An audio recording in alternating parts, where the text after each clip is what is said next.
name is Bev. I work for North Staffs Carers Association as a chat line coordinator, which means I call people at home to see how they're coping in the caring role. The phones rarely stop.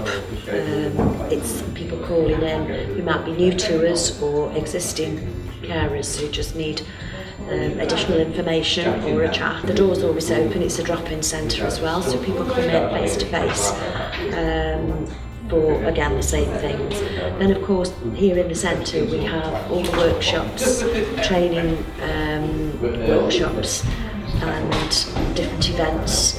Just last week we organised a VE Day celebration, which was in an evening, and managed to, often carers are unable to leave the care role and find it difficult, and they resist coming to different events and have to be persuaded. But once they get here, they have a great time. I started here 12 months ago. Rather tentatively, not knowing whether I'd be able to rise to the challenge of supporting people who are emotionally in need. It's actually been the most satisfying job I could have wished for.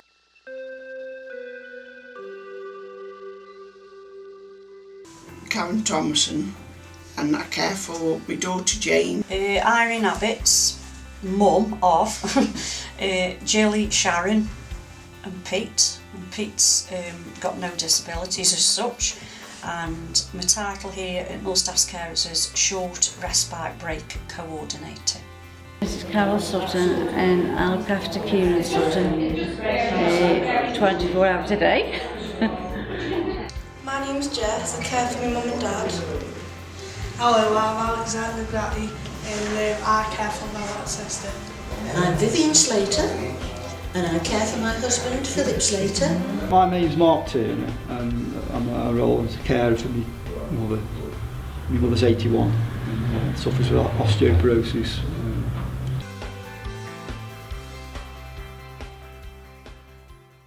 I've been in a caring role for 17 years. I've been caring for 38 years since my youngest daughter was born. Coming up to 6 years.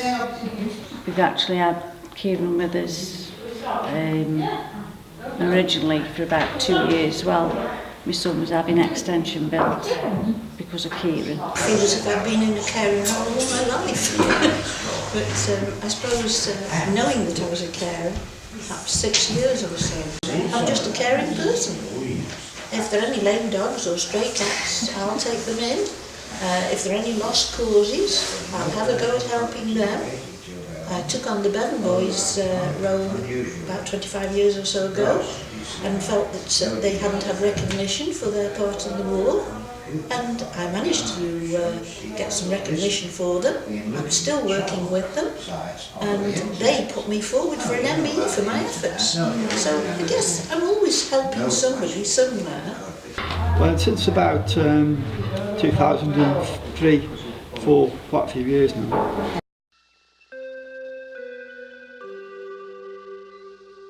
I care for Ian, my husband, who has 2 artificial hips, mental health problems and depression, and for Jane, my daughter, who has learning disabilities and behavioural problems. Jane tends to wet the bed at night, so I have to get up with Jane and wash her clothes.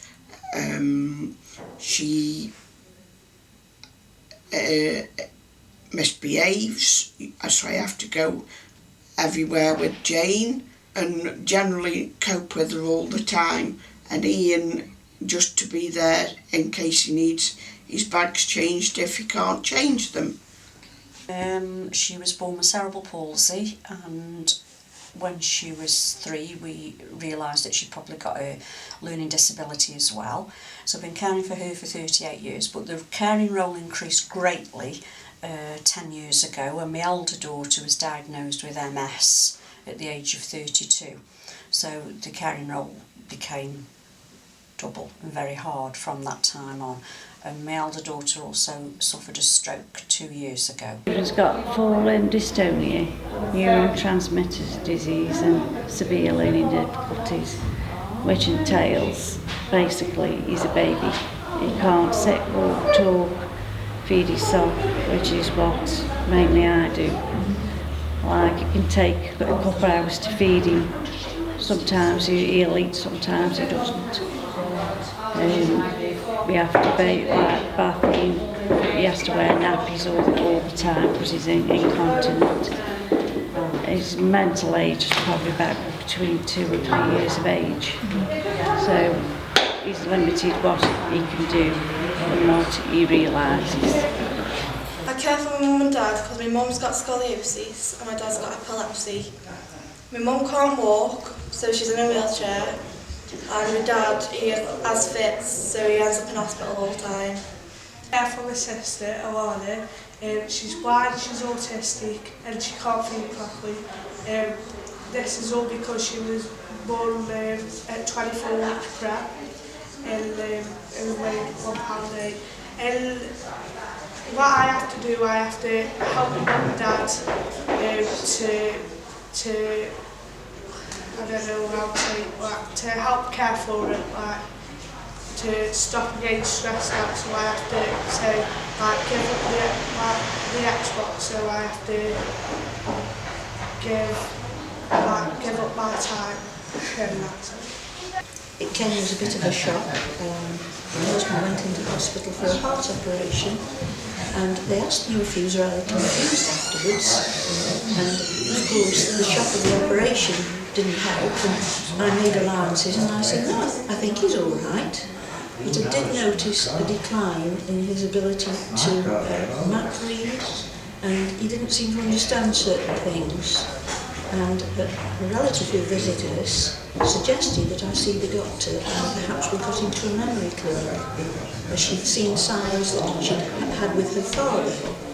So I booked an appointment, and he was seen by Dr. Woods at Leek. And he's a pretty intelligent fellow. He's been a school teacher, so his drawing was good. And he answered most of the questions because they were child's play to him. So he kept scoring quite highly. And this went on for quite some time. And he was deteriorating, but so gradually one was hardly aware. And then he broke his hip.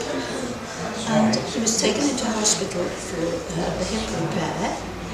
And they said, this man has vascular dementia.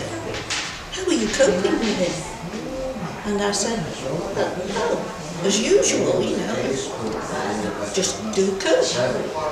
However, sometimes it's a struggle, and sometimes I think, what's life all about? It's a big responsibility, and I feel more weight is constantly being put on my shoulders.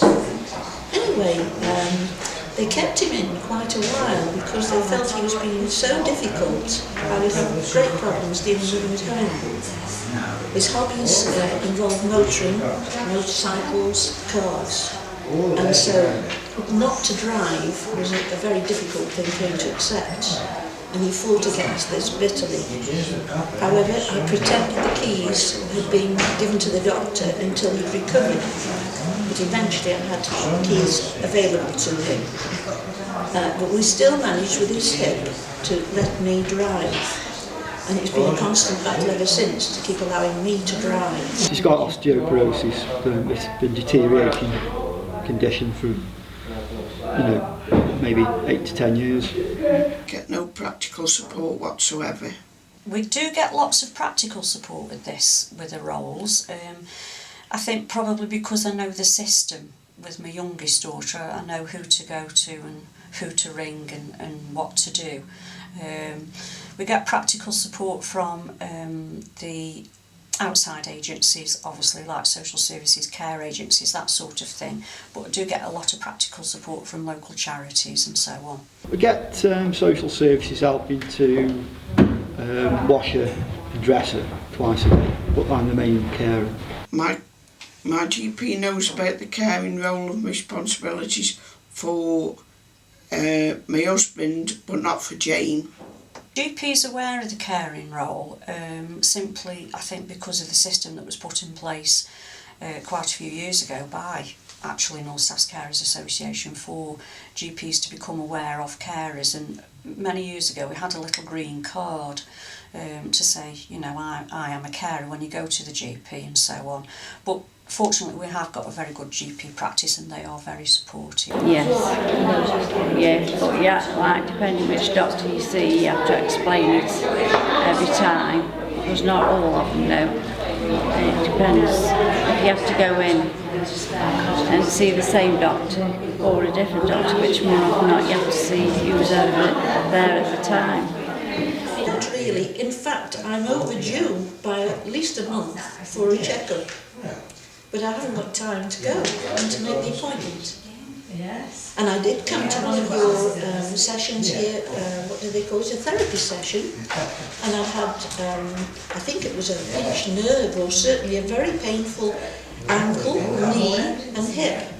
And I came to the therapy session here once more. North Staff's carers put me right. And I explained to the lady, she said, did I want an Indian head massage? Did I want a neck massage? Because obviously a lot of tension in the shoulders. Or was there anywhere I had particular pain? And I said, well, I've had physiotherapy. And I told them I'd fully recovered because I wasn't feeling I improved at all. And then, after the physiotherapy, I mentioned to the doctor I'd given up. They put me on some other muscle relaxants, I think almost another antidepressant. And this was stopping the pain so that I could sleep at night better. However, the lady here, she said, would you like me to attend to that area then? I said, yes please, anything that stops the painkillers. She laid me on the floor and I did various movements. She trod all over me and I yelled a bit. And I yelled even more when she trod on my right side. And then she said, don't sit down after I've done this treatment. You'll need plenty of exercise. 5 or 10 minutes walking around will help. So I walked around this very room for 5 or 10 minutes and I had a cup of coffee. And at the end of it, I jumped up in the air. I stood on my right leg and my left leg without wobbling and I said, you've worked miracles. And I stopped taking the pills that night and I haven't taken another one since. So please keep on with the therapy sessions. If they can do such magic for me, I'm sure they can help others too. I've had no experiences of hospital care with Jane, but I've had hospital experiences with Ian. When Ian had his hips replaced, he was on antidepressants and the hospital didn't give him his antidepressants so he couldn't go to sleep. I spoke to members of staff about this and they said they would try and give it to him. He was in 3 or 4 weeks and he didn't sleep at all. So I had to speak to Ian's own doctor to enforce that he would have his medication so he could sleep. Experiences of going into hospital. It depends which route you go into. If, as both of my girls have been admitted through the A&E system, that's been, for the youngest one, Jilly, that was quite a smooth process. But for my elder daughter Sharon it was a bit horrendous. So I've got mixed views really on the hospital system. Well, going to the hospital is quite a bind because he has a lot of appointments. He sees like different ones. When he has any problems, we take him to the doctors. The doctors don't know what to do with him. So more often not, we end up at the hospital so we can be checked out for, just to see if there is anything wrong with him. Sometimes there is, sometimes there isn't. It depends if we can find anything, but I think they're just on caution side because he can't tell us what's wrong with him. It really made me stressful because he was in hospital and I had to take care of my mum at home and visit hospital all the time. And the hospital didn't speak to me about what's up with my dad. They just kept talking to my dad and he forgets what is being said and I had to translate what they said, but I don't know it in full detail. Well, most of the time when our sister goes to the hospital, she's I'm at school, so but when I've been with it, he's just mad, like, especially when she has to go for checkups for her eyes and her stomach and stuff like that. I mean, the good bit, like the best bit of the hospital, and this was like 10 years ago, was the neonatal, because they always looked after you and cared for her to the best of their ability. I've been to hospital. She fractured her hip in 2010 and she was in the Hayward Hospital for 3 months. Since she came out of the hospital, she's not really, she's picked up a little bit, but she's not really gone back to her old self, and so it has impacted on her quality of life. I've got to be fair, and it was about right. But I must add that because I know the system, I made sure that the discharge procedure was put in place. They've been really, really good with it. I can't complain about that, because they are excellent with it. The discharge from hospital was probably the right time to try and get her to motivate herself. So she was in for 3 months. She came out in January 2011. Since then, like I said, we've had carers coming in.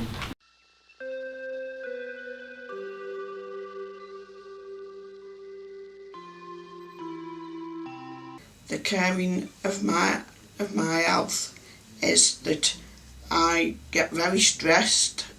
I got to the stage where I was so stressed I lost the sight in my left eye, and alternatively I have times where I lose the sight of my right eye due to stress from 2 different people. It's very hard work. At times affects my mental health. Physically I'm quite strong, but sometimes the mental health issues can creep in, but they tend to creep in extremely slowly, so you're not aware that you've got a problem until you actually hit rock bottom. But again, because of the support I do receive within the association I work for, I can balance that most of the time. Well, I haven't got very good health to start with. It's very, very stressful.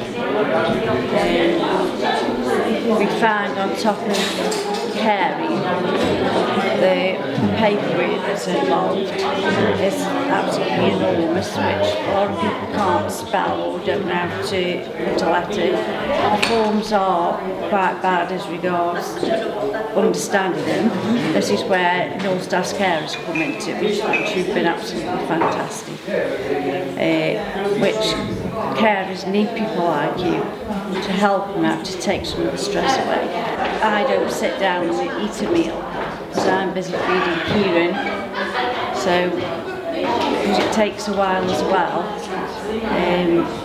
I just snack in between, or just get something when I can, or like the main meal at tea time, I actually don't eat, because by the time I've fed him and he's been bathed and he gets ready for bed, I've gone past it. I can't say it's affected me mental health. It's just the stress of it all, which you get by, you just carry on with it. So it's got to be done, and it's done by all 3 of us. Dad, he has fits, so he ends up in hospital all the time. I struggled at school and got bullied all the time, but they didn't know I was a carer, so it got me really bad. Then I went to college for 4 years, and I struggled with my college work because I was taking care of my mum and dad, especially because my dad was in hospital and I had to take care of my mum. Yeah, when I get bullied, like, it's really stressful because like, I do cope with it well, but he just does my head in when I come to school for freedom and they just come and pick on me, and that does my head in. Everybody looks at me and thinks I'm coping very well. I mean, we go out dozens of times in a day because he's very restless, and we have a cup of coffee here, and tea cake there, and we look around to the supermarket there, and we have a walk in the town and back again, and life is very, very busy.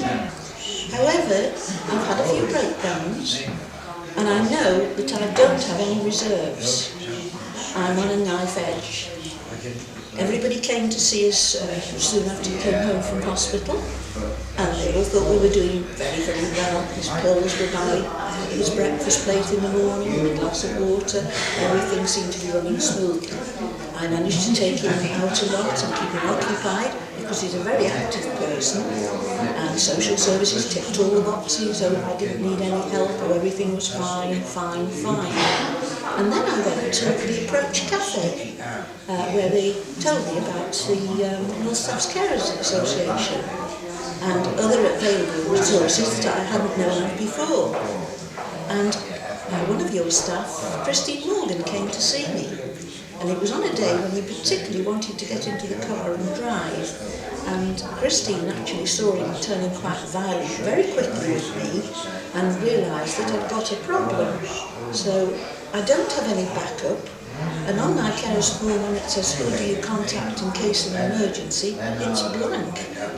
But I do keep her number handy. And it's been a lifeline to me because she belongs to the crash course, which I very carefully try to make sure I don't need help. I try every alternative if I can, so as not to call upon this service. But it's very reassuring to know it's there. And if anything gets out of hand, that's the number I will ring. So, as I say, other organisations have come and gone, and officials have come and gone, and no one has detected how close to a knife edge I am. Christine suggested I went to see the doctor and got some medication. And when she came with me, the doctor said, I have offered medication to Mrs. Slater, but she's turned it down. I said, well, I don't like taking pills if I don't have to. However, she prescribed some medication which I have felt has calmed me down tremendously. And I give the appearance of having everything under control, never getting ruffled, but I'm hoping today you see this side of me, that I'm looking as if I'm coping, but believe you me, I'm right at that edge. I have no reserves, and one day, that last straw has tipped me over the edge, and I know then I'm finished because I'm using all the resources I've got and I have no reserve. In addition to this, I have a sister who is a year older than my husband, living alone, and she has Alzheimer's. She refuses any help from any quarter, but has accepted myself and a gentleman from the church who befriended her and gave her lifts to church. And when Philip has a couple of days in daycare, I use them to go and see my sister and try and help organise things for her. I have to ring her several times a day, and she rings me lots more to say, what day is it? Which pill should I be taking? Where am I going? Who's coming? And this can happen various times, but continuously. So it's a pretty demanding role, as you can imagine.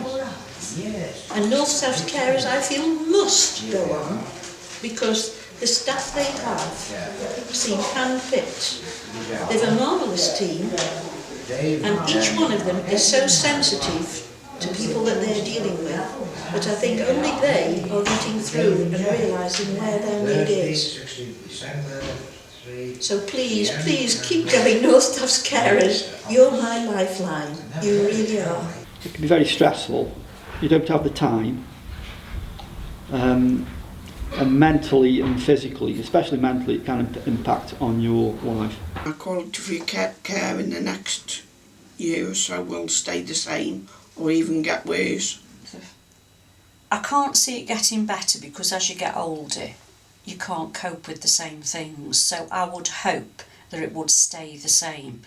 But certainly I am aware that it can deteriorate through sort of the fact that you get older, people's physical problems get worse, and the disabilities that my girls have got, things won't get better. They'll either stay the same or get worse. So I'm very aware that we need to look after our emotional and physical well-being. I think it's going to get worse because the longer you do this caring, it's got to take its toll on us, which it already has done, and like Kenny, he's got a bad back through the morning side. So yes, I would say it's going to get worse because we're all getting older. So we can't do the same as what we did when we were, a bit younger. I think it will get worse gradually.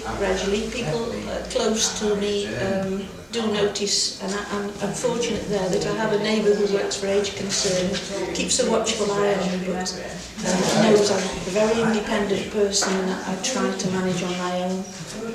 But I think they have noticed that I am going downhill, really. So I know I can't get better. My impacting capacity to work is I've got to be there 24 hours a day, 7 days a week.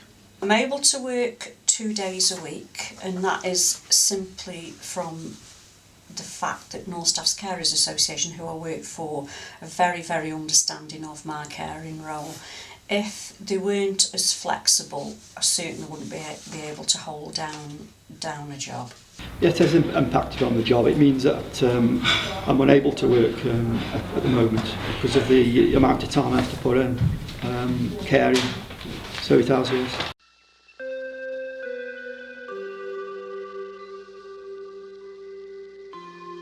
I've come here with young carers, and they have made new friends and they've helped support me and stuff like that. I got asked on Wednesday if I wanted a job at Roundabout Day Nursery, and I went on Thursday to fill the paperwork in. I started to do that work because I really like children and stuff, and the hours is alright for me. So I do 9:30 till 2:30, so I got all the afternoon to help my mum and dad. It's good to have family around you to help as well, and I've not had that. So I've had to sort of carry it on my own part of it, But it can be rewarding as well. I think it can be rewarding to help your mother, who's at the later stages of life. I mean, she was there for me when I was younger, so I feel it's my duty now to be there for her. Just that when people see that, blimey, they're in that massive caring role, how do they cope? Yeah, you do cope, but they're yours and you love them, so you do it, and it's what mums and dads do, and loved ones and families.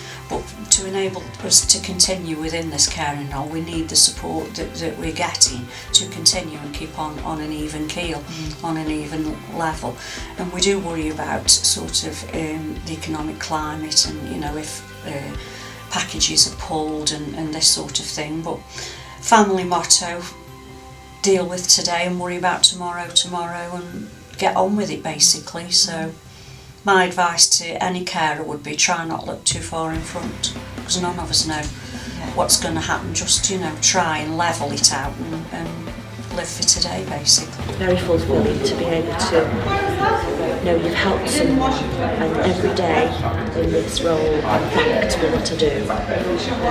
Not to need thanks or want to be thanked, but it's very satisfying to know that you're appreciated and what you're doing is actually stabilising somebody, helping somebody, and just being there for people.